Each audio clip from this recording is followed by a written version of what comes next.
Welcome to the Distinctive Christianity Podcast, where we love to do deep dives in history.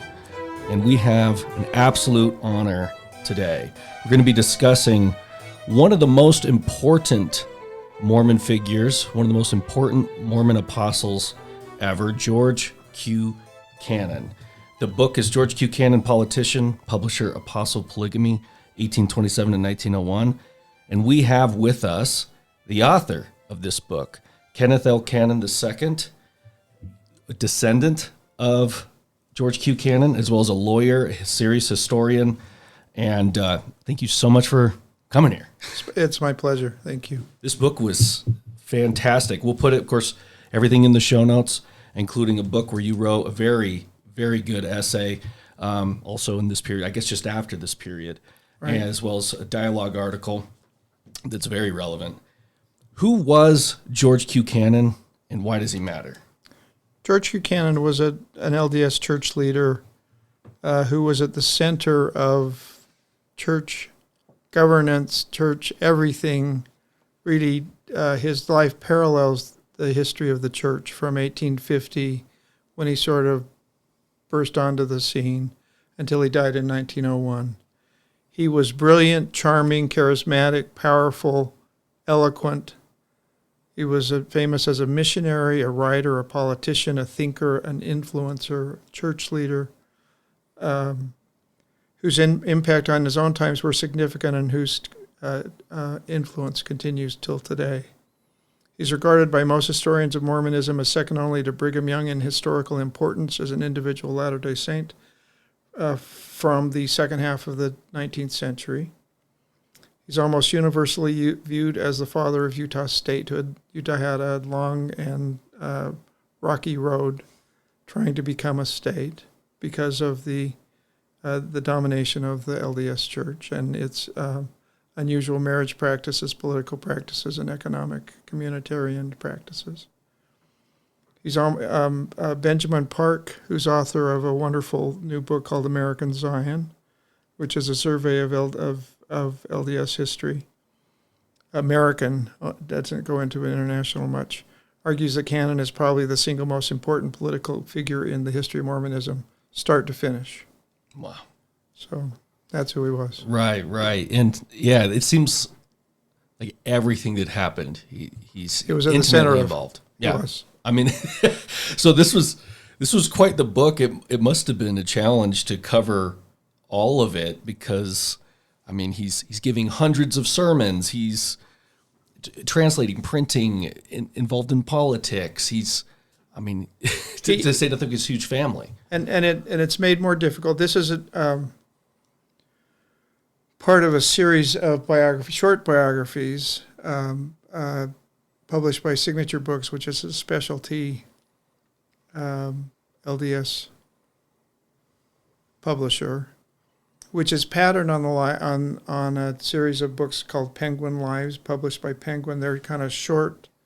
My biography of George Q. Cannon is by far the longest in the series, but they're intended to be inexpensive, so they don't have many pictures. They're only published in softbound. So not only did I face the issue of there's an overwhelming amount of data about him, I faced the issue of I needed to do it within a relatively short book. I like to say there is another good biography of George Q. Cannon, 30 years old, which is probably 600 pages. And I always say it was 150 pages. It could have been 150 pages shorter. He doesn't really it's an excellent biography, but it was published by Deseret Book, which is sort of owned by the church. Started out as George Q. Cannon and Sons as a publisher. And I say he doesn't address any of the difficult scandals in George Q's life. My book is 150 pages too short, and I address all of the scandals in his life, which are mostly not about him. They're mostly about family members. But right. You titled the first chapter, A Manx Man's Journey from Liverpool to Zion. Right. And so maybe what are some highlights of getting George Q. Cannon to Nauvoo to work for the Times and Seasons? how did his family become LDS and arrive Right. at Nauvoo? Well, and it goes back an even earlier. The canons are from the Isle of Man, which is the whole Manxmen thing, which is in the Irish Sea. George Buchanan's grandfather was a prosperous ship owner, who was and captain, who was a slave trader, and so really happy part of our history. He's always referred to as courageous Captain George Buchanan. Well, he was such a good guy that his crew mutineered and killed him in the Atlantic Ocean and threw him overboard. And that resulted in serious reverses to the family's fortunes, and they all the kids, his wife and all the kids moved away from the Isle of Man. George Q's father, George, moved to Liverpool, which is just across, if you go from the Isle of Man, it's just straight east. His sister, his aunt, George Buchanan's aunt, Leonora Cannon Taylor, came to the New World, came to Canada, met a guy named John Taylor. They married in Canada. They were Methodists initially. They joined the LDS Church. They were taught by Parley Pratt, an important early missionary for the church. They became members of the church. They moved to Kirtland. John Taylor became an apostle. And so the way that the canons were, Leonora was a relative, but the way that George Q's family was introduced, John Taylor and the rest of the quorum of the 12 apostles in the LDS Church were sent to England as missionaries. The first place they stopped was at George and Anne Cannon's house in Liverpool. They taught them. They were quickly converted. They quickly decided they wanted to move to Nauvoo, which is where the church was by that point. So George Cannon was a cabinet maker, was kind of a financial ne'er-do-well. His wife Anne and his oldest child, George Q. Cannon, saved money. George Q. took a job as an accountant he was 14 years old. He left school on a British railroad. He and his mother saved money secretly from their husband and father. By 1842, they had saved enough to finance the trip for the entire family, which was probably 4 or 5 kids. She was pregnant. She had a horrible pregnancy. She died en route in the high Atlantic. Was George Q., who loved his mother, watched her thrown over, carrying a dead fetus. So they got there. They had a hard time getting up the river. They stopped in New Orleans. They came up the Mississippi River. They had a hard time getting there. Eventually, they got to Nauvoo. George Q. gets off the boat, and the first person he sees walking towards him is Joseph Smith, which is this overwhelming experience. They settle down there. He lives with his uncle. His father dies quickly. His father did the death masks, which are famous in Mormon culture, of Joseph and Hiram Smith. He goes to St. Louis looking for work. He dies of heat stroke, and so the Cannon kids are orphaned. George Q. and one of the sisters moves in with John Taylor and his wife Leonora. The other kids, the oldest daughter, Mary Alice, who's also my great-great-grandmother, I shouldn't say that. Don't worry, we won't tell anybody. Married Charles Lambert and took care of the rest of the kids. Wow. So John Taylor is the editor of the Times and Seasons, an important early newspaper of the church. Yep. And he hires his brilliant nephew, George Q. Cannon, as a quote-unquote printer's devil, which is just an apprentice in a printing office. He gets assigned to clip articles about what's happening in the world, what's being said about the Mormons.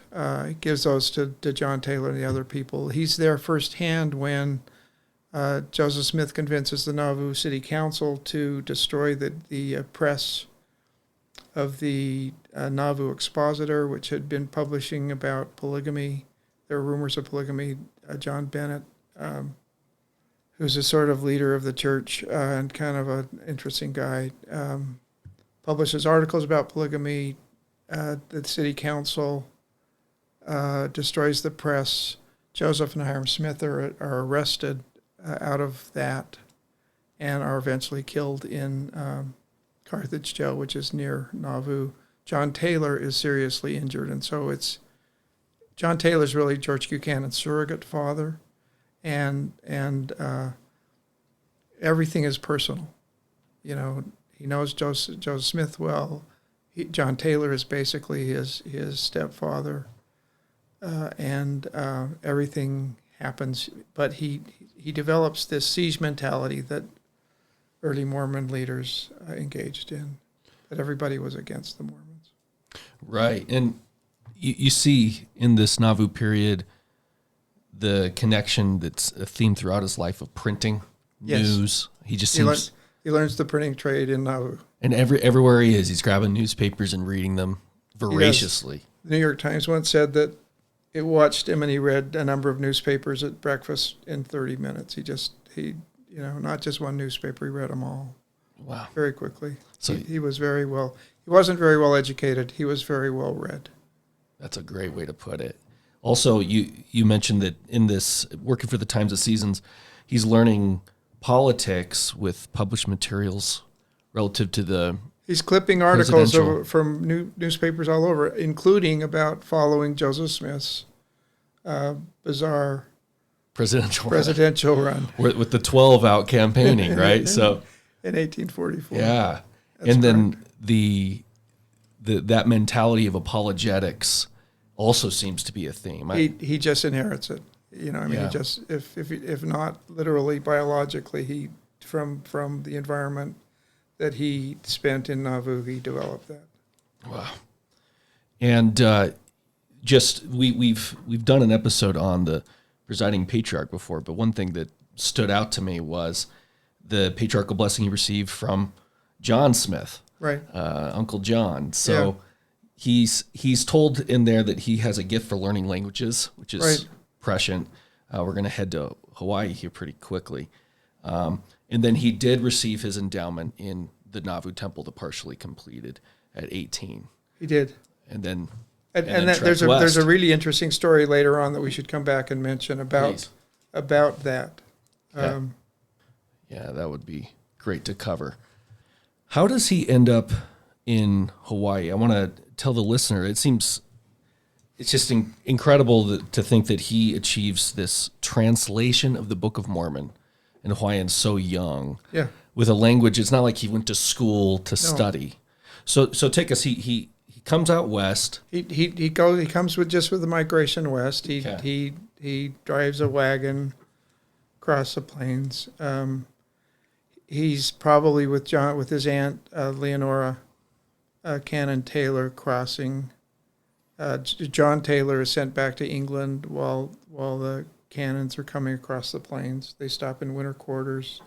They come to the Salt Lake Valley, and there's not much that I know about his life from when he arrived in 1847 until 1849, when he's called not as a missionary to Hawaii, to the Sandwich Islands, but to the gold fields, to mine for gold, to make money for the church so that it could survive financially. Gold missionary. He was called as one of the gold missionaries. That's correct. Gotcha. They were sent to the gold fields of California to pan for gold. So how does he end up in the Sandwich Islands? This way. First of all, he hated gold mining. Yeah. He soon gets a job working for a guy named Howard Egan, who's a very interesting Mormon character, frontiersman, doing the books for his mercantile business near the gold fields. And so that's much more George Buchanan's style, to be working in business rather than out panning for gold.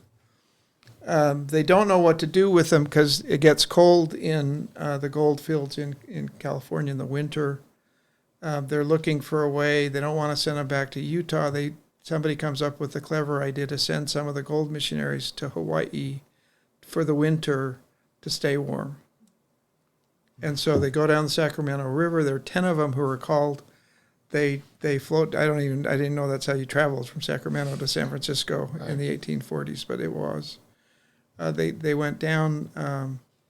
They eventually caught a ship to Hawaii. They landed in Oahu, in Honolulu Harbor, and that's how he gets to Hawaii, probably expecting to be there for a winter and be back in Northern California. But he spends years there. He spent 3.5 years there. Wow. And very interesting, from what the gold missionaries have been told, they expect to go teach white people in Hawaii, of which there were some, but they were mostly Protestant missionaries and a few, people involved in some kind of merchant business. But they were outnumbered by native Hawaiians, by, I don't know what the ratio is, but it's hugely against. The 10 missionaries, 5 of them leave within 2 or 3 months. They're just overwhelmed. They're finding no people that they think they're called to white people, which you call in Hawaii, which you call haulis. They're finding no haulis to teach. And nobody can understand the language. It's a difficult language. And they all go home or go back to the gold fields or go somewhere. 5 of them stay. So one of the missionaries was called to be the leader, sort of the mission president. He assigns the 10 missionaries to 5 islands, 2 each place. What you end up with is 2 on Maui, 2 on Oahu, one on the Big Island, maybe 1 on Kauai, and they're just stuck there in Hawaii, trying to figure out how to live. Yeah, they don't have money available. Don't have resources. Not much. Yeah, it's amazing. You mentioned, and this also seems to be a theme. I was in preparation for this going through sermons in the JD in the Journal of Discourses. Yeah. You mentioned several charismatic experiences, his emphasis on the gifts of the Spirit and the authority to perform the ordinances. That seems to be a theme. But even here, as a young missionary, he has what he calls the most important experience of his life, right, relative to Jesus. Yes. And as well, I couldn't find. I think I remember a dream with Joseph. He does have. Similar. He has a dream of Joseph as he travels on the ship from San Francisco to Hawaii. That's right. Joseph Smith he sees him in a dream. This experience. So what happens is George Q and 2 other missionaries are one because he's assigned to be there, one because his missionary companion has left to go back to the States. There are 3 that end up on Maui together. They can't figure out how to rent a place to live. They don't know what they're doing. They decide to all 3 go their separate ways because maybe they'll be able to live if they can live by themselves and reduce costs. A little Hawaiian woman offers, when she finds out that they're going to split up, says she has this little house. I mean, it's probably basically a hovel. And she and they say, "Great, we'd just like to sleep there." She said, No, you're going to live there. And she does. Her name will occur to me eventually. She was just George Buchanan's favorite person in the world. When he went back years later, he met a child or grandchild of hers, and it was just like a big deal. But he is struggling with, what do we do? Are we really here to teach white people, European people, or are we here for some other reason? And as he described it not long after this as an extraordinary experience where he was spoken to by heavenly being. Later in his life, he described it as having met Jesus Christ, personally, literally spoken to him, said, "Do what I tell you to do and you'll succeed." Tells him, one of the things you need to do is to teach the native Hawaiians and to get busy with it. And if he and the other missionaries will do that, they'll be successful. So interesting parallel between that I hadn't even thought of when I wrote this book, between Joseph Smith being told that, he shouldn't join any existing church because they're all wrong. Mm-hmm. And George Buchanan being told, contrary to what his mission president is telling him, to teach the natives, not the Howleys. Right. So very important charismatic experience of his. But he's deeply religious. He sees all kinds of signs and things. He has impressions and acts on them. He in the translation of the Book of Mormon into Hawaiian, I loved that section of the book where he's getting help from this probably lesser known figure. I figured he had to get a mention here, Jonathan Napala. There's actually a statue of George Buchanan and Joseph Napala holding up a Book of Mormon at BYU Hawaii campus. Interesting. So in terms of big people in Hawaii know who Joseph Napala was, but George Buchanan got all the credit here. So. Well, I thought you were very fair. He was also a very good self-promoter. I don't know that he would even be mad at me for saying that, but he knew who he was and knew how what he needed to do to get what he wanted. Yeah. Well, and of course in Hawaii, he's also running into issues with, different brands of Protestant, the Catholic missionaries. It seems like the political structures there are he's dealing with, because Hawaii at this point was not part of the United States. It was a separate country, had a queen, had a king, had princes. There were government operatives who he dealt with a lot. There's an interesting story, which is really sort of a charismatic experience as well, which is George Buchanan has this dream that he's in this little village in Hawaii, and someone comes out and says, you need to come in and meet these three men, and that actually happened, and one of the three men was Joseph Napala, and the other two also became important Mormon figures after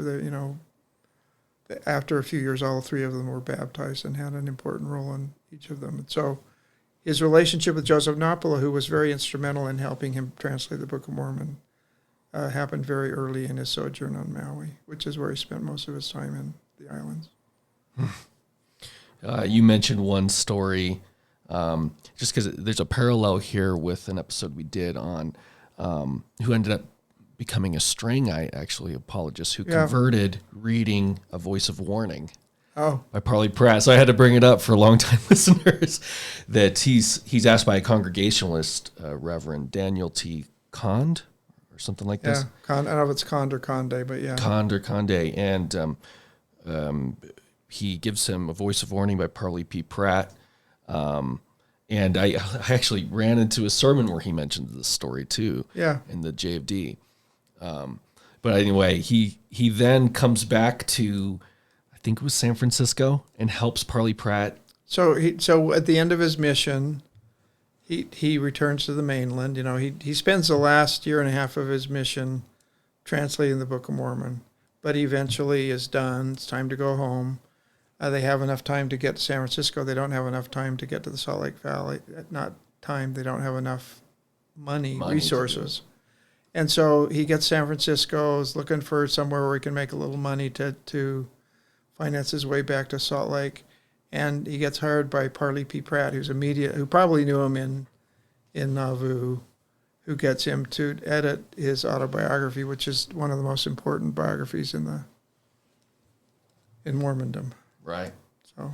Right. And if I'm not mistaken, you mentioned when George Buchanan enters the 12, he takes Parley Pratt's spot. He does. Parley P. Pratt is murdered in Arkansas. And he's replaced by George Buchanan in the Quorum of the 12. So there's just some interesting parallels there. There are all kinds of coincidences between George Buchanan and Parley P. Pratt. Wow. One thing that stood out to me, if he was in Nauvoo, and then he's doing translating the Book of Mormon in Hawaii in 1852. At what point did he learn of the principle of polygamy? I think in Nauvoo. You think he already knew I think it? John Taylor probably had a polygamous wife in Nauvoo, and he would have known it.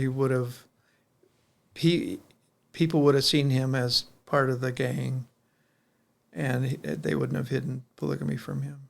Gotcha. But he waits, talk about it until it's announced by Orson Pratt in 1852.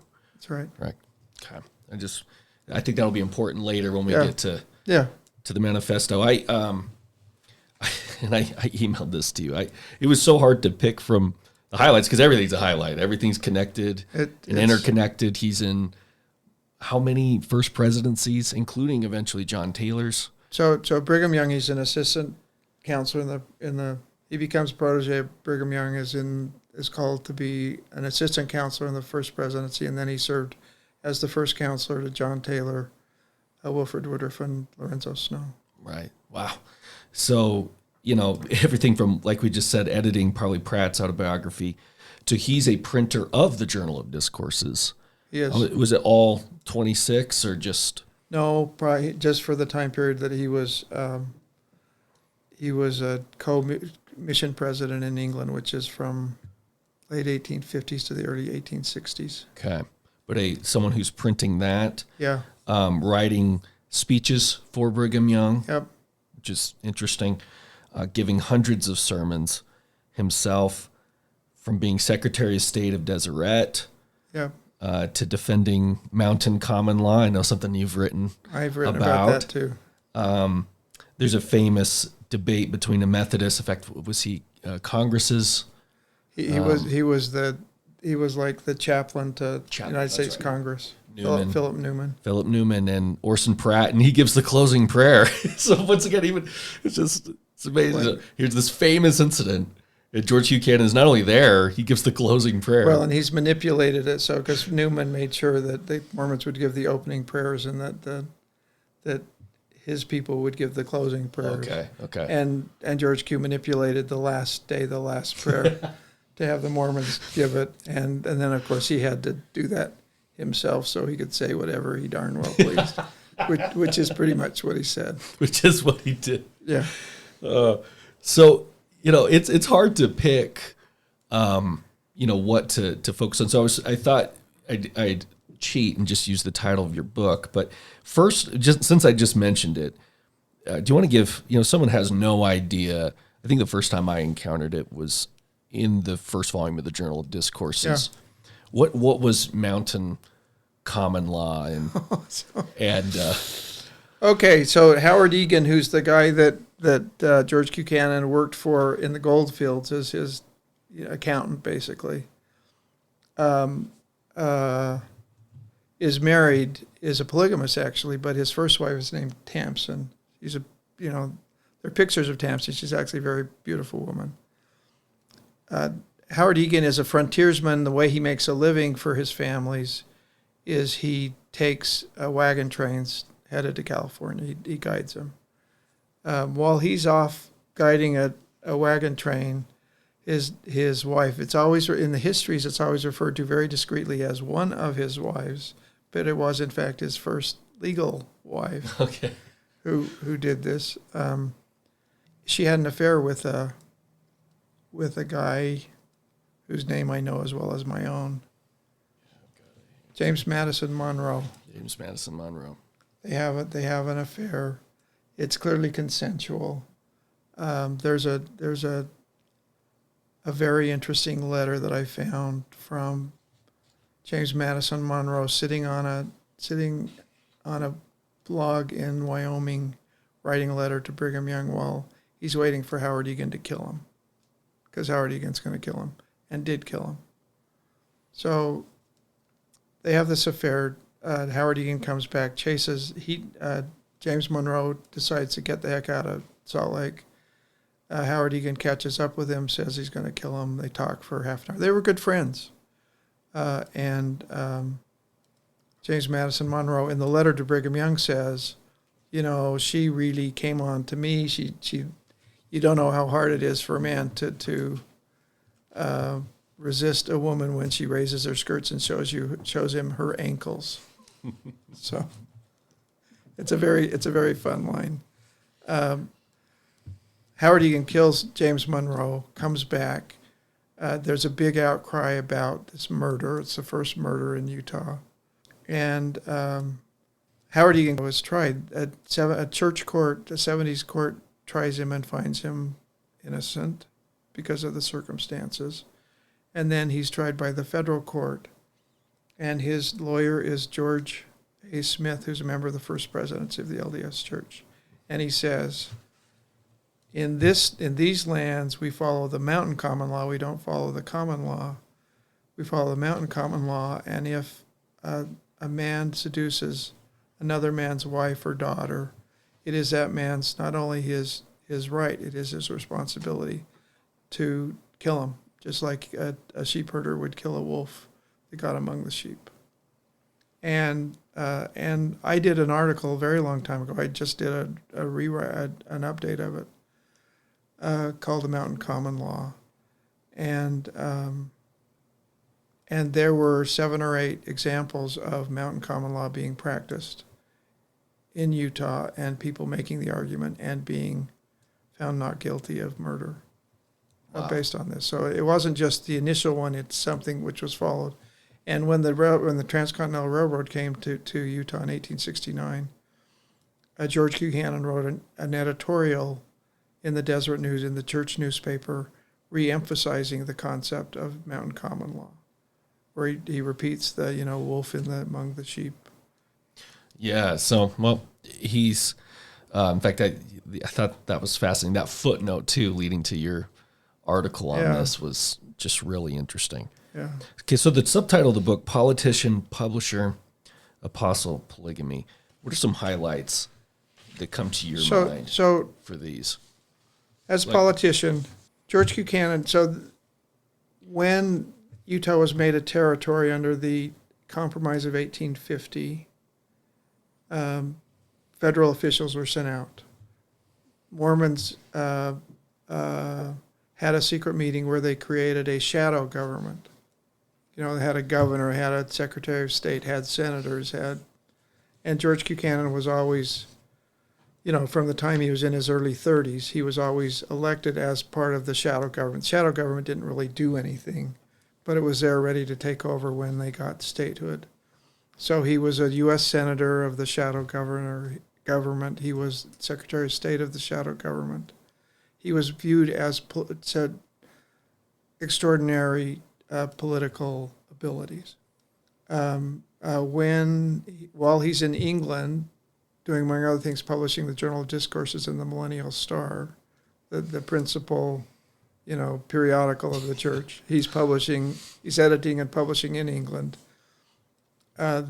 Somebody thinks it's a good time during the Civil War to try to convince the President of the United States and Congress to make Utah a state, even though it wasn't a good time. Brigham Young has George Buchanan come back from England to Washington to meet Abraham Lincoln, to lead the delegation of LDS leaders to try to talk the President of the United States. So he meets Lincoln, and he's the guy who, Lincoln would remember from the conversation because he's the guy talking. He's the guy trying to persuade the president to make Utah a state. Brigham Young, when George Q comes back and his wife Elizabeth come back from England, he takes him under his wing, makes him his personal secretary, has him become his speechwriter. And Brigham Young, who was no mean politician himself, taught George Buchanan, or further taught George Buchanan the art of politics.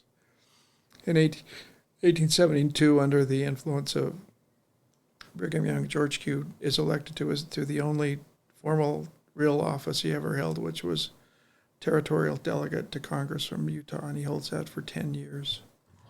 And while he's there, he's very effective at manipulating the proceedings in such a way that there are no anti-polygamy laws enacted other than the Poland Act in 1874, which was not very important.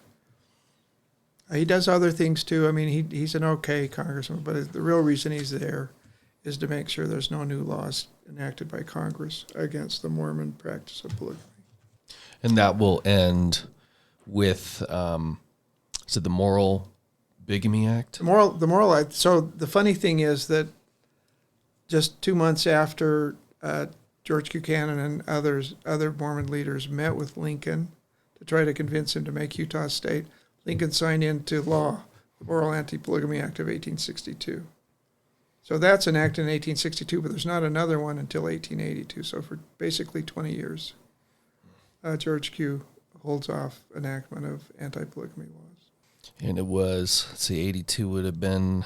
It's called the Edmunds Act. Right, signed by Chester Arthur? I think that's right. Garfield was killed. I mean, right. James Garfield was a good friend of George Q's from Congress times, and he expected him to be favorable to the Mormons, and then he was assassinated by a guy named Guiteau, who was a member of the Amana Colony Perfectionists, another communitarian group, American religious communitarian group. And then, Chester Arthur signs it 1882, and that disqualifies canon. It specifically and directly says that polygamists cannot serve in the United States Congress, and Congress votes. Canon still is very cagey about admitting whether he's a polygamist or not. He has 4 wives at this point. But Congress votes to find that he is a polygamist and is not eligible to remain in Congress. So, but he goes on and has all kinds of political activities after that, including helping the new congressional delegate to Congress from Utah, who was a monogamous Mormon. He does all kinds of things politically, but he never holds another office. Right. One thing that stood out to me, once again, his fingerprints being on something huge, it was his idea to have George Reynolds be the test case. He was. So he believed very deeply that the Moral Anti-Bigamy Act was unconstitutional because it violated the First Amendment right to free exercise of religion. And he was very interested in getting up a test case to have the Supreme Court rule that the Moral Anti-Bigamy Act was unconstitutional. He manipulated it so that a protege of his, who was his mission secretary in England, George Reynolds, would stand as the test case. Prosecutor said, we won't send him to prison. They don't follow that. They lied. They lied. And it takes years to get Reynolds in front of the Supreme Court, but finally he is, and the Supreme Court votes 9-0 that it's constitutional. You can, under the First Amendment, Congress can't regulate belief, but it can regulate activity, action. And they liken polygamy to religious groups killing, having human sacrifice as a religious tenet. So it's closer to human sacrifice than it is to other kinds of things. The Constitution doesn't protect this. I saw it. And then he wrote a very long and really quite good scholarly critique of the Reynolds decision that was published. So I mean, his fingerprints are, the whole thing's his baby. Right. And I'm sure he felt bad for George Reynolds. Yeah. Ultimately going to prison. He did get him out of being held at hard labor, though. He got the Supreme Court to get him out of that. Wow. How does he influence successful statehood? It's interesting. So the Edmunds Act in 1882, the Edmunds-Tucker Act in 1887 are just very harsh. The Edmunds Act, what Congress hadn't figured out in the Moral Act is that it's impossible to prove that a polygamous marriage has taken place because nobody will testify to that.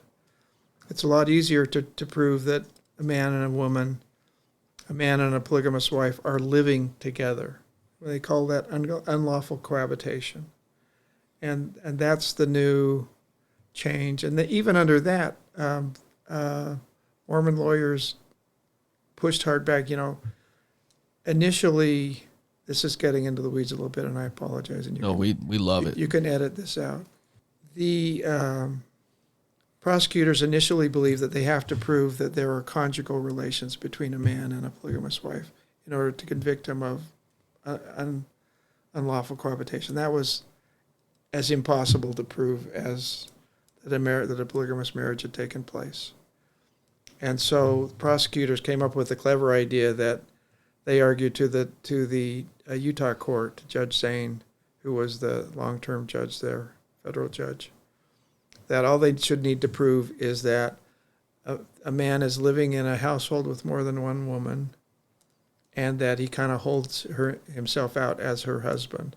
You don't have to prove that. One of the Supreme Court justices, when this comes up for ruling before the Supreme Court, just said, "This is absolutely ridiculous. You've never been able to assert proof of a marriage without proving conjugal relations between the couple supposedly married." But it's affirmed by the majority of the Supreme Court. And at that point, prosecutions of what everybody called cohabs, people who were engaging in unlawful cohabitation, became very successful, and hundreds of men were successfully prosecuted for unlawful cohabitation and served prison terms in the penitentiary. In Salt Lake, right? In Salt Lake. Yep. I want to come back to that for the photo, but maybe big picture, I think a lot of people may wonder, why did they want statehood so much? Because it would bring them independence. Right. They wouldn't have a shadow government. They were the dominant voting bloc. They would be able to elect their own officials. It was all about independence. And limiting federal authority for the internal affairs of the state. Absolutely.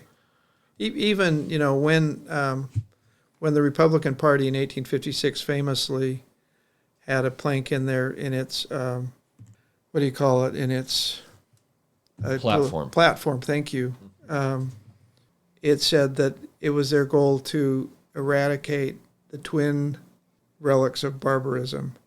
Polygamy is first, rather than slavery, I think. I may be remembering wrong. Polygamy and slavery in the territories.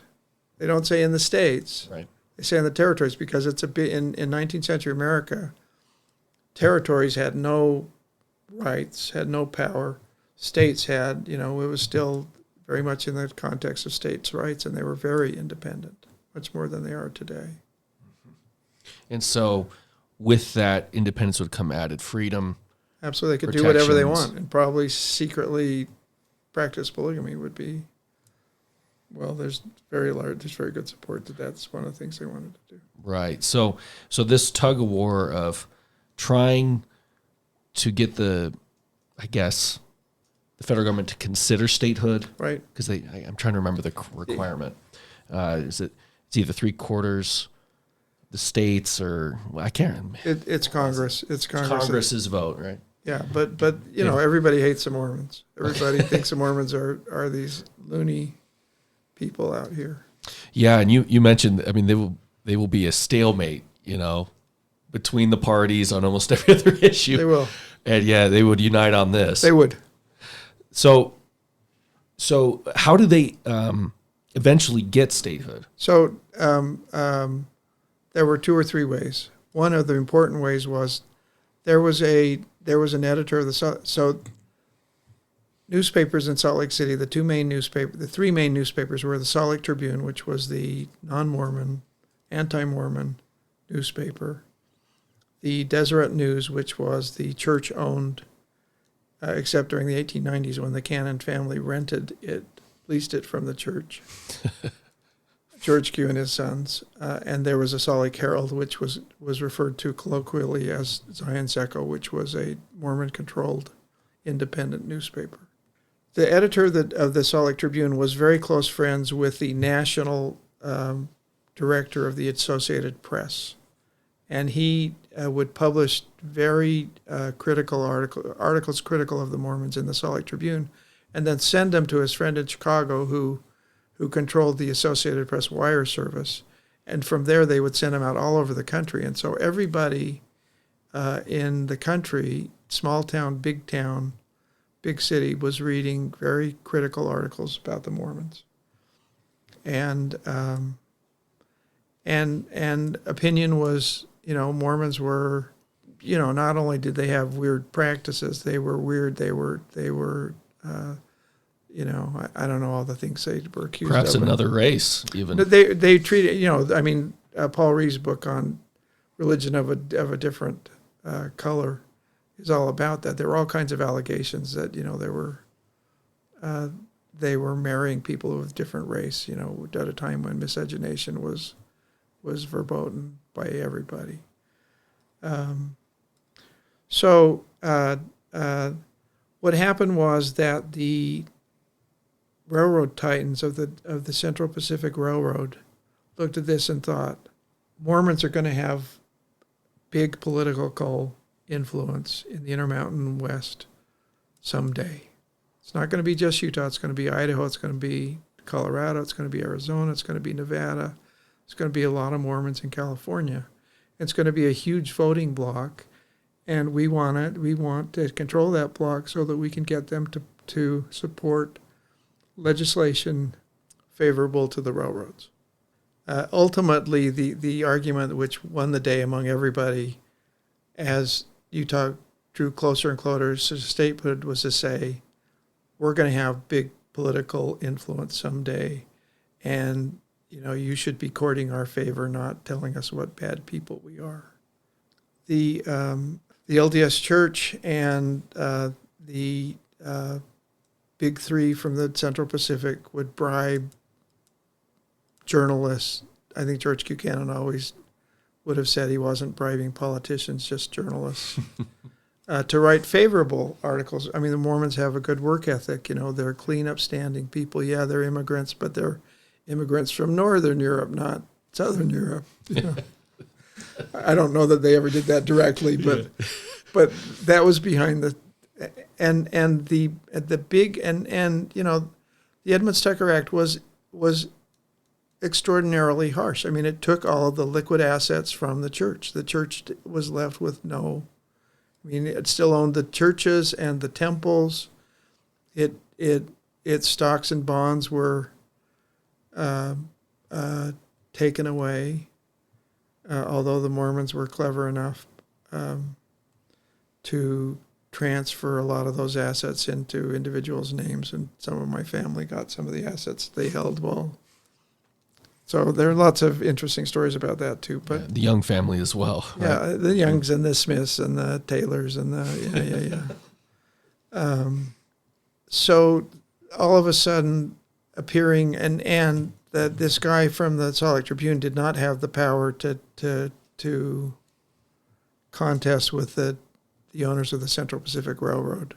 I mean, the Central Pacific Railroad had a lot more power over the Associated Press than the local editor of the Salt Lake Tribune. And all of a sudden, there were favorable articles being published all over the country in newspapers in big, large cities and small. The biggest, people didn't like the sort of the political hegemony that the Mormons engaged in with their own political party. They probably didn't like the economic communitarianism, but what they really didn't like was polygamy. And so what clearly had to happen was that the LDS Church had to formally abandon or terminate or,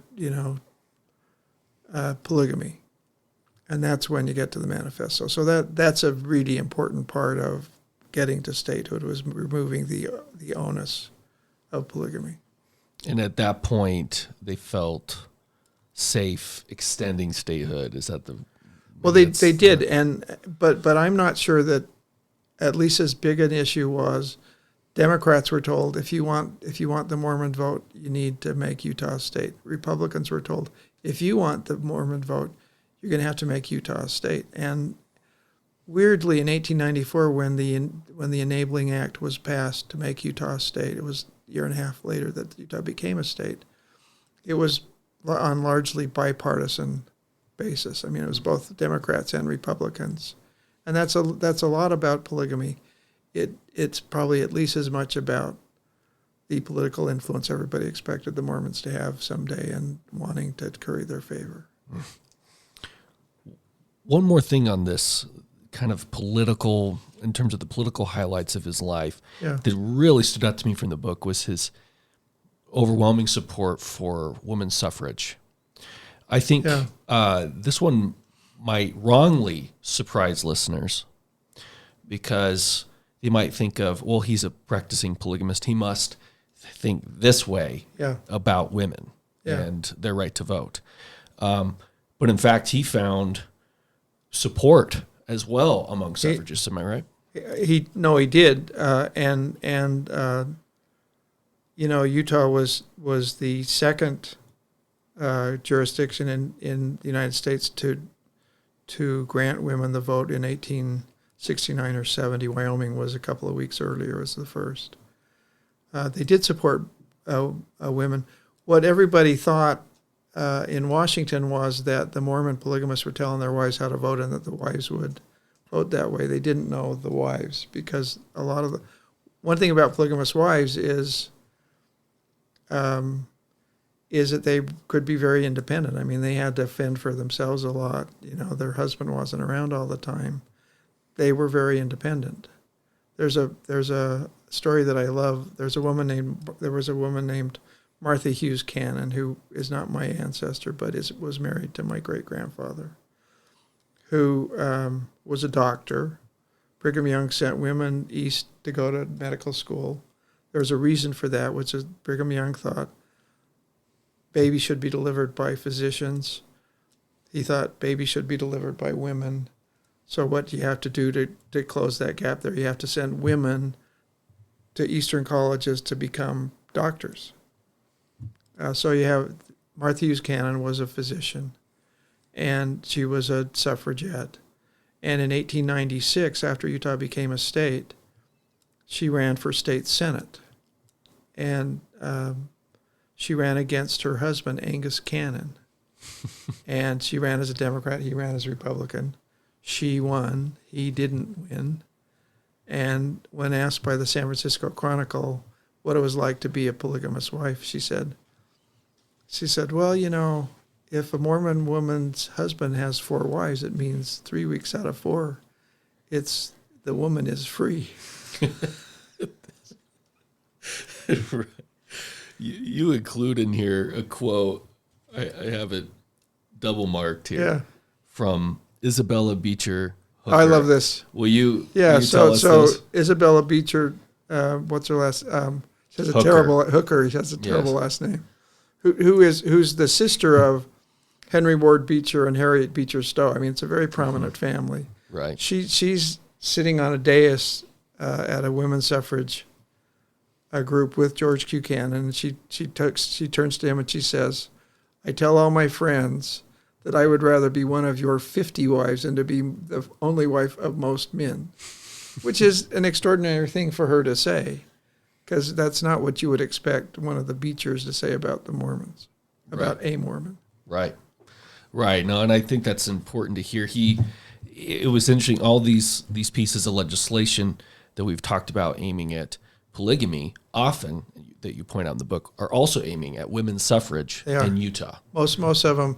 The Edmunds Act, Senator Edmunds was told by a bunch of suffragettes that if it did, they would lose the support of the suffragettes. And the Edmunds Act actually did not outlaw a women's suffrage. The Edmunds-Tucker Act did, and it caught a lot of flack from the national suffrage movement. So there were multiple times his election as a non-voting territorial delegate was challenged on the basis of women's vote. So this is something Cannon is defending consistently, even as a polygamist. So hopefully that can challenge some wrong historical notions some may have about in the elections. Every time when he's reelected, he's charged with being a polygamist, which nobody can prove because they haven't been able to prove that he's a polygamist. They say he's been elected by women who shouldn't be able to vote. They say he's been elected by immigrants who shouldn't have the right to vote yet. But he gets 95% of the vote every time because the Mormons control everything. and Congress lets him stay. But women's suffrage was a big deal for Mormon women. And I do cemetery tours of the Salt Lake Cemetery, and this year I did, because it was a political year, I did women who were elected to state office from when Utah was made a state in 1896 until the effectiveness of the 19th Amendment that gave women the vote nationally. And Utah had a lot more women elected. I mean, Martha Hughes Cannon was one of about 15 women who were elected to state legislature during that time period. It's funny because they were Republicans and Democrats. They were Mormons and non-Mormons. But they were all very interested in having women serving in the state legislature. So anyway, just some fascinating history. Yeah, we've hit a lot on publisher. So politician, publisher. Are there any other highlights that come to mind that you'd like the listener to know about? Well, if you want to talk about the political manifesto, we can do that now. We can do that later. Oh yeah, let's hit that. Let's hit that later. Let's hit apostle. Yeah, and then maybe a little more on polygamy. The famous photos. I thought your cover on the photos was fascinating. And then let's hit the political manifesto. But apostle polygamy, what are some themes that stand out from his theology, from his hundreds of sermons? I'll say going through probably a dozen full sermons in the past week, what stands out to me is a consistent theme of the charismatic gifts, the gifts of the Spirit, the authority to do ordinances. And then on one hand, it's restored immediate spiritual experience, and then on the other, he does make a lot of biblical defenses. Temples. And polygamy. So what? Take us through some highlights. It's a real amalgam of different things. I mean, he was very much he bought very much into the notion that Mormons are the Mormon Church is the restored Church of God, that priesthood authority was restored, that charismatic gifts associated with the priesthood were restored or became more prevalent. He called himself an ultra when it came to polygamy. He believed it to very, very deeply. The title of the book as it came out was not my choice. What I would have called it is "We Need Not Fear," which is a quote from a talk that he gives, a discourse he gives, the life of George Buchanan, because the man had no fear.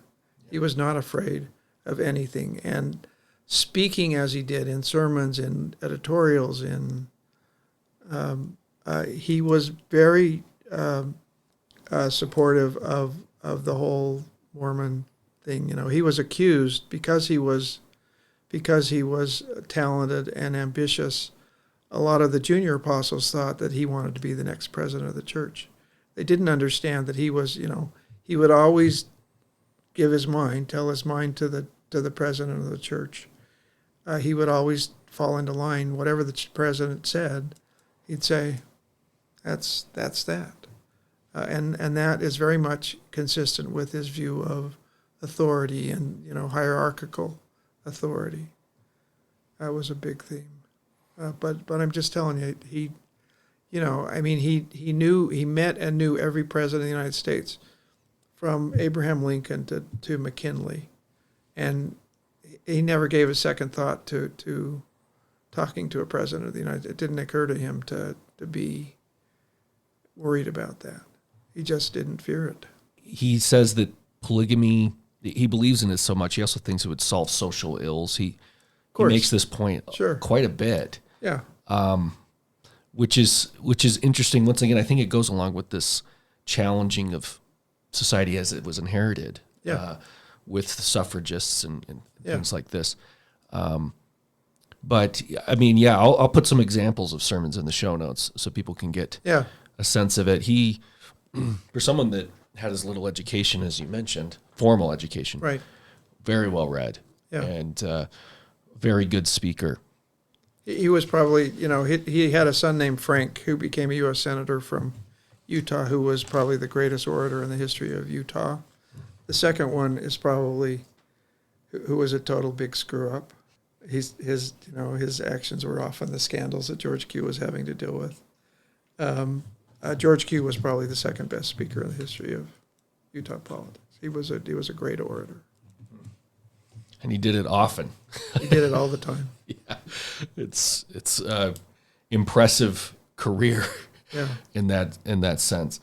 On polygamy, so he's eventually going to go into hiding. Right. Set up these famous photographs. Okay, and this is a longer story than you'd want it to be, and you can edit it down. Oh, please. We love the deep dives here. Edmunds Act is enacted in 1872. George Buchanan is booted from Congress.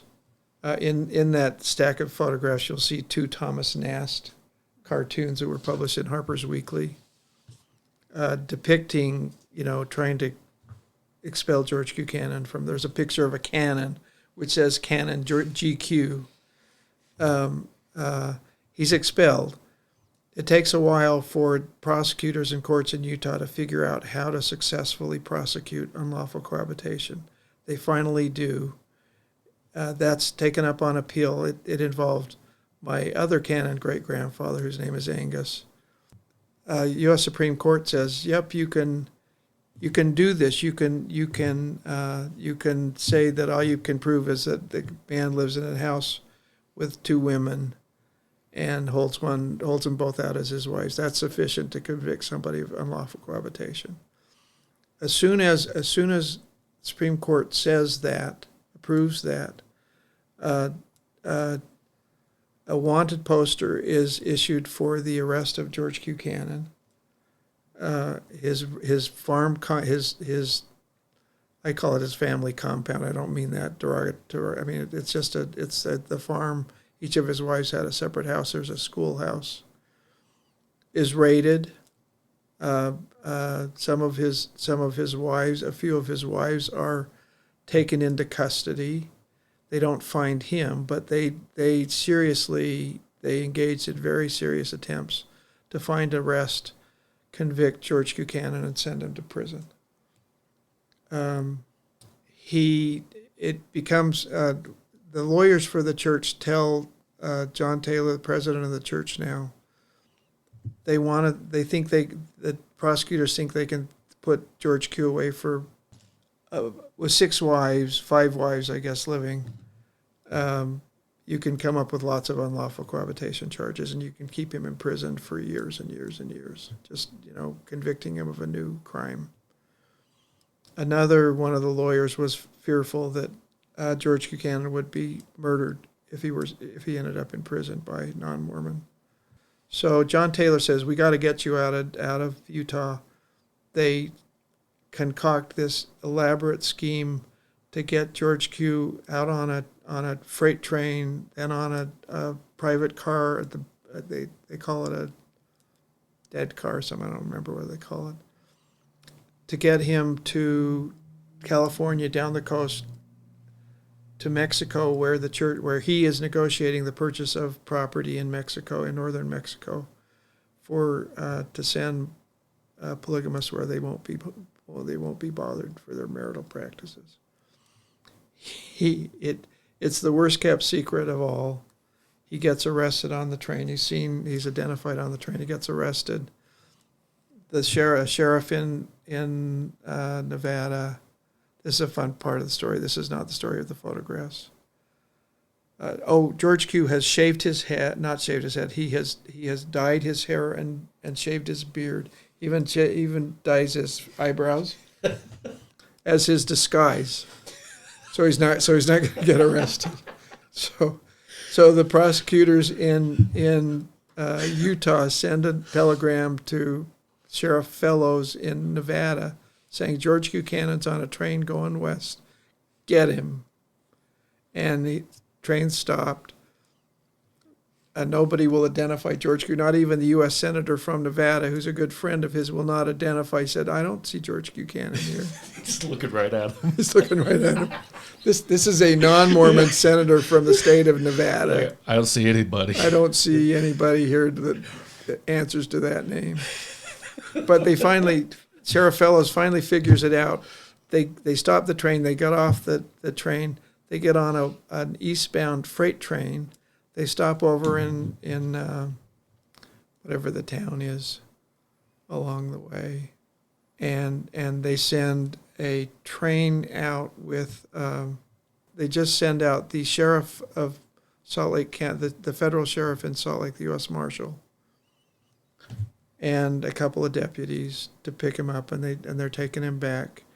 And there are all kinds of escape plans hatched by people in Salt Lake how we're going to get George Q off the train, out of being arrested. They're they're by where the Transcontinental Railroad met each other, which is a little town there. And he can't stand the thought of being incarcerated. And he goes out to jump off the train as it's going slowly into this town. And he tries to go through the back door. The back door is locked, so he can't get off there. And so he goes to the front of the car. The sheriff's sleeping, the marshal's sleeping in the car. He sees a brakeman and another guy talking, and so he can't really jump yet. Well, the whole plan was to jump. He doesn't jump. He realizes the train's going too fast to jump now. And the train goes around a curve and lurches, and he's thrown off the train and is seriously injured. But nobody notices that he's gone for a long time. They notice that the sheriff walks back, grabs him, and all over the country it's reported that George Buchanan has jumped from the train after he was arrested.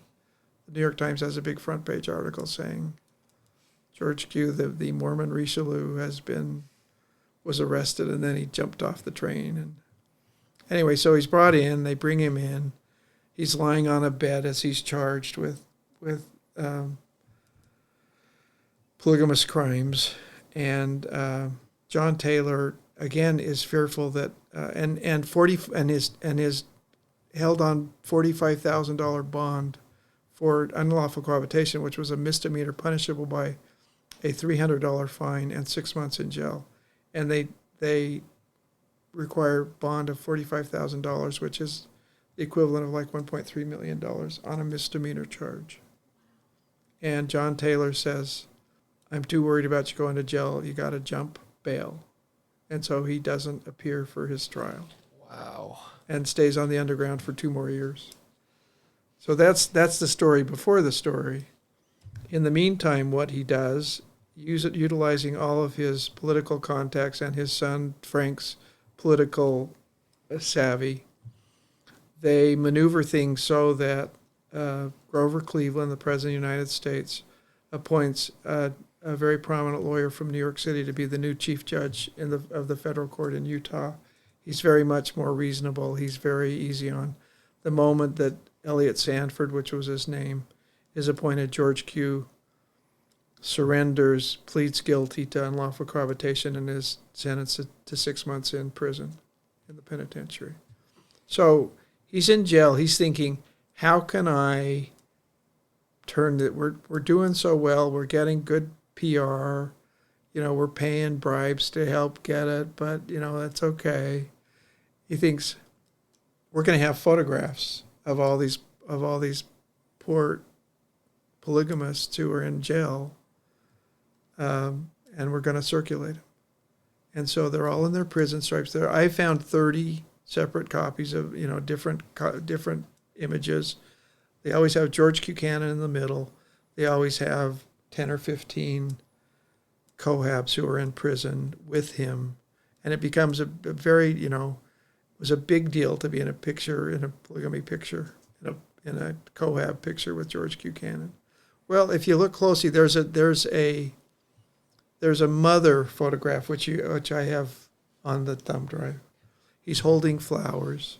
He's looking off in the distance, and what nobody has known since whenever all the people died, until I figured it out. In this picture, it's George Buchanan, 2 guards, and the 14 sitting Mormon bishops from all over Utah who are incarcerated in the penitentiary. And it's the key. And they're all wearing tuxedos, cardboard shirts and black tuxedo tie, bow ties. And And it's my argument, which I think is correct, that this is pure propaganda. What they were doing was they were showing that they were good Americans, they were subject to the law, they were taking their lumps by serving in prison, but they were honorable, they were even, they were responsible. Civilized. They were civilized. No, Yeah. he could take off his gray gray striped uniform and go to the opera. And would have probably if he could have. Yeah. And so it was, and these photographs have taken on a life of their own. I mean, everybody wants to have an ancestor who was in one of these photographs with George Buchanan. And one of the guys standing next to him has been identified by last count as 20 different people. Because Really? everybody wants the guy standing next to George Q to be their ancestor. This is him as a politician and a publisher, Yes. knowing the power of Of the pen. Yep, Absolutely. and knowing that picture will say way more than a lengthy article. And at the same time, Charles Savage can sell copies of it to local Mormons because their patriarch of their family is in the picture with George Q. So pure propaganda, I think. It's amazing. And he did it for 2 days in November 1888 and 2 days in January 1889. And I think there were probably 50 or 60 different images taken. Wow. And there are about 30 plus of them I found so far. You mentioned in the book, pretty before that he had communicated to John Taylor, President John Taylor, that if they gave up in some way polygamy, they could probably negotiate statehood. And John Right. Taylor wanted nothing to do with it. John Taylor had a revelation, a written down revelation, where he just said, God says to John Taylor, polygamy will never be taken from the face of the earth, and you cannot agree to. John Taylor never would have done what Wilford Woodruff did a few years later. And that's at the time president John Taylor of the church. That's right. So how does it shift to the 1890 manifesto? And I'm very curious Cannon's perspective on this. George Buchanan knew that they had to formally abandon polygamy. He knew that. He was, as he said, an ultra, which meant he just believed it more than anything else in his life, almost. He knows it has to happen. He has his son make the rounds in Washington, D.C., saying, my father and Wilford Woodruff say something's going to happen soon. So they get everybody ready. And then when the manifesto is actually written, Wilford Woodruff, who is now the new president of the church, actually writes it out himself. George Buchanan edits it, gives it to 3 senior church leaders who are all very good writers too. They give it back to George Q. He revises it. It's issued. Mormons have abandoned polygamy. It doesn't say that. It says that very obliquely, very carefully. To whom it may concern. Yeah, well, and we're not really going to do this, but we're going to say we're going to do this if you read it very carefully. And then in General Conference, when it's presented, so politicians in Washington say, not good enough. You got to have the church accept this in General Conference. And so George Buchanan in General Conference is the guy who presents it to be approved by everybody. And it is, although there were people, including B.H. Roberts, who was a senior church leader, who said he never raised his hand. Yeah, the cowardice, right? Yeah. He said cowardice. But I'm assuming Cannon had his hand, and it was reported as unanimous acceptance. Of course. Even though people knew it wasn't. He controlled reporting of everything. I mean, he would have told, he may have written the article. Did he believe it? Well, the interesting thing is that in the only thing that I would say is clearly duplicitous in his life, he was the person who he was the guy that had figured out how to buy land in northern Mexico as a polygamous colony. He was part of the group that figured out to buy land in Alberta, Canada, for another polygamous colony.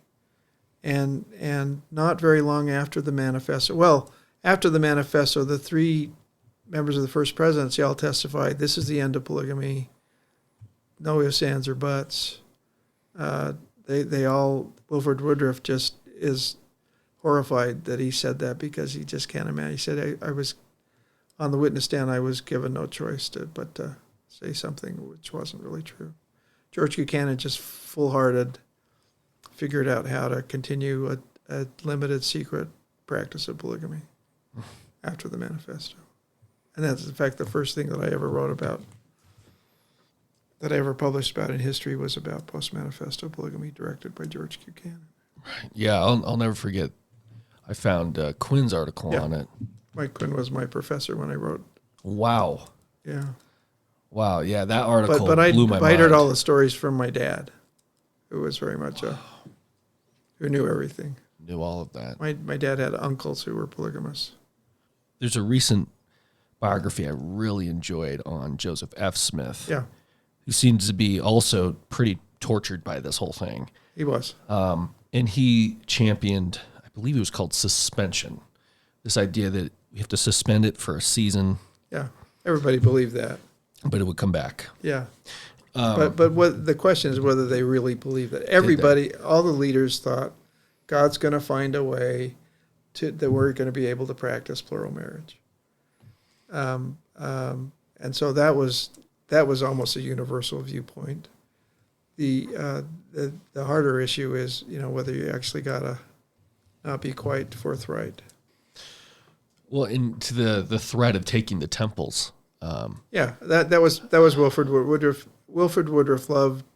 He was the LDS church leader in the the temple was everything to him. He had dreams that where all of the signers of the Declaration of Independence appeared to him and asked to have their temple work done. He was the guy, and I think what pushed him over the edge was the thought that the federal government would confiscate the temples and shut down temple ordinances. You wanted to come back to something with the temple endowment. Yeah. So in the late 1880s, there was a new judge. There were a couple of judges who just really did not get along with the Mormons. One of them was a guy named James McKean who tried to throw Brigham Young in jail. Said this case is technically known as the People Against Brigham Young, but what it really is a federal authority versus a polygamic theocracy. So he was hated by the Mormons. Well, there was a guy named Thomas Anderson who was a similar judge in the late 1880s, and what he in a proceeding where the question was whether someone could become a citizen, a British convert to the LDS Church who moved to the United States, could become a citizen, was whether they, in the temple ordinances, they owed a higher duty to God than to the country. And he made a very big deal out of it. And the church, said there's an oath of vengeance to avenge the blood of the prophets and all these different things. And the church prepared a response where it denied all this stuff. And George Buchanan said, I was endowed in Nauvoo when blood was warm because of the murders of Joseph Smith and Hiram Smith. And we cannot say that we've never had that because we have. And in fact, the endowment words that I'm familiar with, that I took oaths with respect to, I cannot honestly deny that those are not part of the temple ordinance, which I have very high regard. And they changed it. They issued a far more limited denial after he said that. Showing a streak of honesty on that. He wasn't... On that one, not duplicitous. On the polygamy thing, little more duplicitous. Little more. Yeah. Wow. We mentioned earlier the political manifesto. This one was fascinating. Right toward the end of the book, it seems like Heber J. Grant, future president, didn't like to see, some of the younger guys were skeptical of Cannon's influence here. But what was this?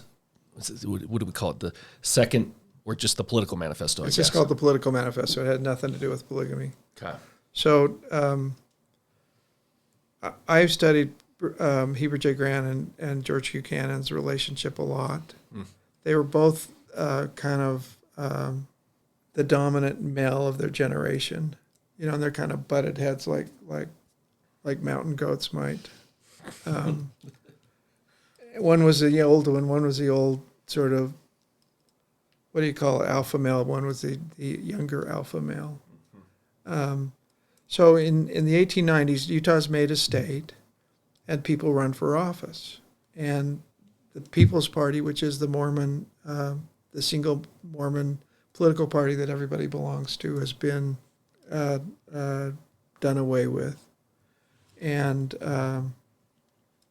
some of the church leaders have become ardent Republicans. Some have become ardent Democrats. And in 1895, Moses Thatcher, who was a member of the Quorum of the 12, and B.H. Roberts, who was a member of the first 7 presidents of 70, and they were both general authorities, ran for office. Moses Thatcher campaigned to be made a U.S. senator, which wasn't popularly elected, but what you do is you campaign with legislature. State legislature. B.H. Roberts campaigned for the popular vote. And it annoyed, I don't know that it annoyed George Q. Cannon very much, although he's the guy that wrote and issued the Political Manifesto. Joseph F. Smith was outraged. He was an ardent Republican. And Thatcher and Roberts had both run as Democrats. And so, Moses Thatcher and George Q. Cannon had business dealings and did not like each other, had bad blood between them. So George Q. gets up one morning and says, we're going to require any senior church official who wants to run for office to get First Presidency approval. We're called for life. This is our real jobs are to be church vicars of Christ, and you at least need First Presidency approval if you're going to do that. So he writes it, he dictates it that morning, literally gets up, dictates it, shows it to everybody. Everybody says, even Heber J. Grant says, yep, okay. B.H. Roberts even says, yep, I'm good. I'm happy to follow this. They give it to Moses Thatcher. He says, I don't think so. And he refuses to sign it. And parenthetically, he was taking morphine for serious pain, and but the church leaders that delivered it to him said that he seemed lucid and was a very well-spoken man. And so the next morning, when the Political Manifesto was announced to the General Conference, maybe it's not. That's an interesting question, whether they actually talked about the Political Manifesto in the conference.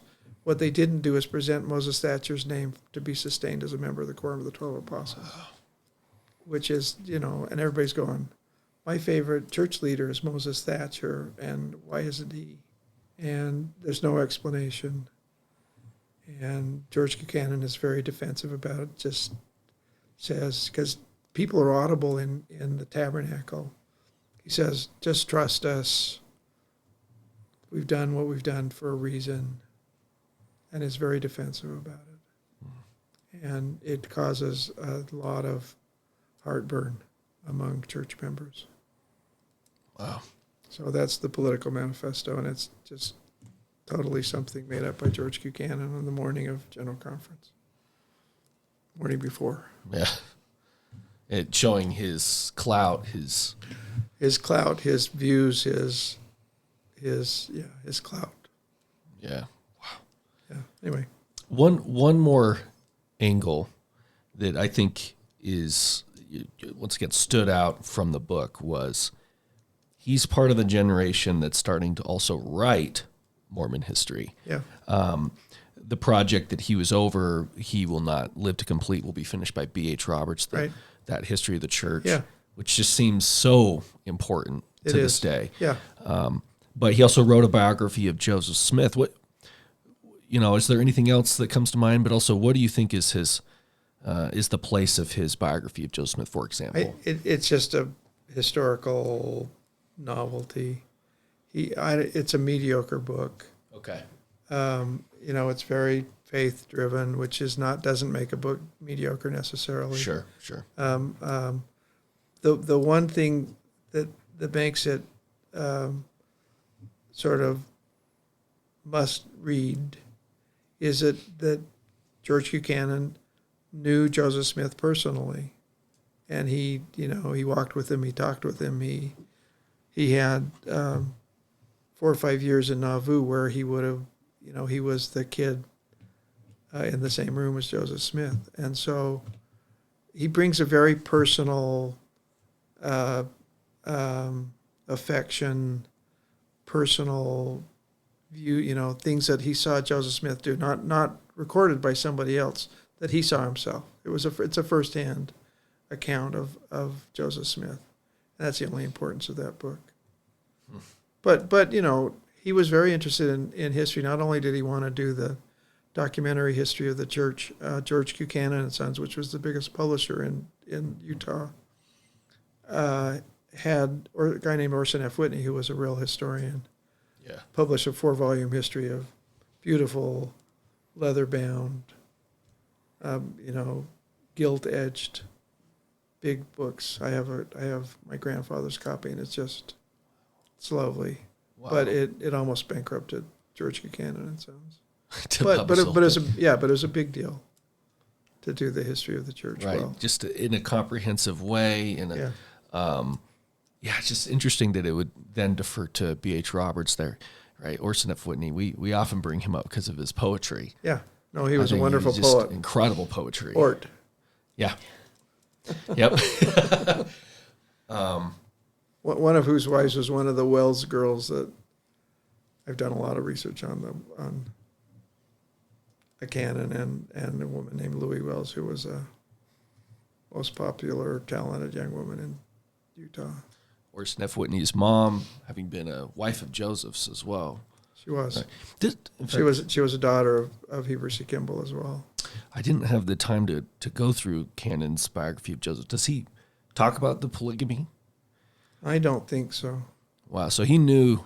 It's been a long time since I've read it, but I don't think he did know it.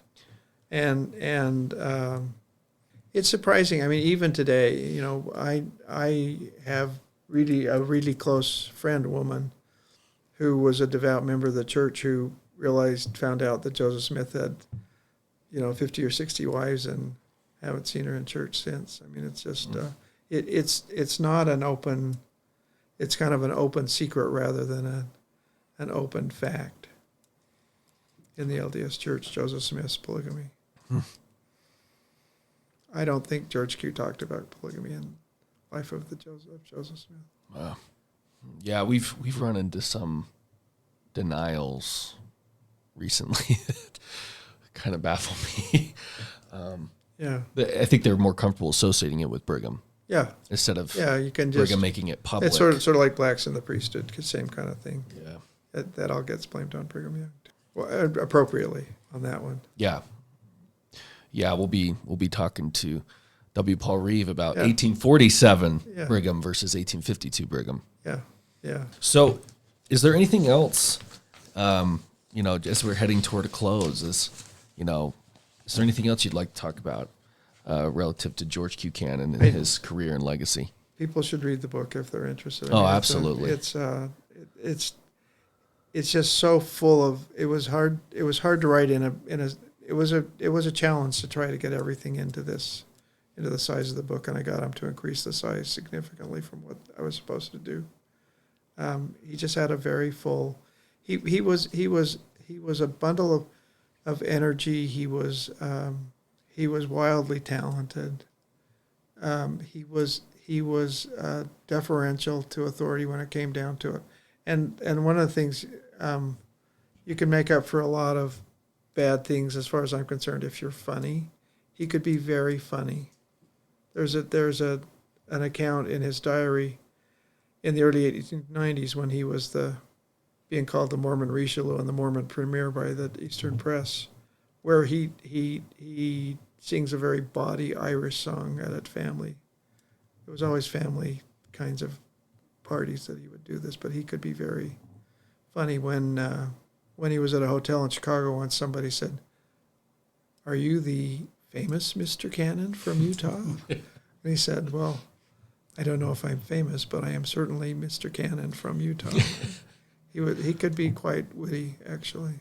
And I think that people in Congress loved him. You know, I mean, at a time when the Mormons were just vilified, he would go around, he'd have lunch with somebody every day, he'd wangle invitations to parties, and he was charming. He'd only bring his one wife with him to Washington. You know, he wouldn't be going around with 5 women following him around. Interestingly, the final thing I'd say about him is that by everything I have been able to figure out, his 6 wives all adored him and were relatively peaceful with each other. And when he moved they had a big mansion downtown Salt Lake. When he built houses out on what they call the farm, he said to his wives, "Do you want to all live in one big house?" And they said, "No, we want separate ones." And then he built them all separate houses. What you didn't want to do is ever be in business with him or say something bad about one of his kids. That's what would bring out the angsty Cannon. Yeah, is that? That one wasn't so funny. That's not a body Irish song. No, it's not.